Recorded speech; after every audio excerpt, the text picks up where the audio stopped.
When the flight finally took off, it was almost a day late. But at least there were no questions about whether the pilots were sober. Passengers arriving in Toronto said at first yesterday it wasn't clear what was wrong. We saw 5 policemen get onto the plane, and we thought, there's a problem. Reports say someone raised concerns about the pilots having consumed alcohol. It's not clear whether it was airport staff or the flight crew. We were really grateful to the ground staff at Glasgow Airport and obviously the staff at Air Transat for actually alerting, the authorities. Among those on the flight, TV design show hosts COLIN and Justin. Drinking and driving is not smart. Drinking and flying an airplane is nothing short of lunacy.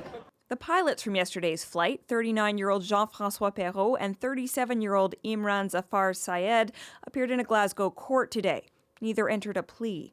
As far as we're concerned, it's better to cancel a flight and remain completely and utterly safe. It's a real hassle, but at the end of the day, I'm sure if you ask anybody in that plane, they'll say, well done.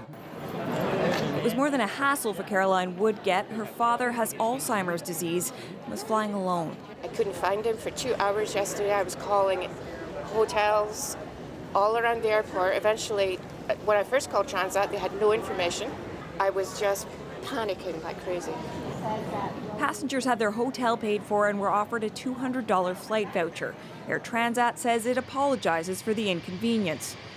As for how frequently these kinds of concerns arise, in the United States, on 11,000 spot checks, less than 0.1%, or 12 or 13 pilots, were found to be inebriated and unsuited to fly. Now, even that incredibly small statistic is very disturbing, considering the responsibilities that these flight crew members have. the UK's threshold for impairment is actually much lower for operating a plane than it is for driving, and Air Transat says that its own rules are even more stringent. The airline says that it is conducting an investigation and that it suspended the two pilots. Catherine Cullen, CBC News, London.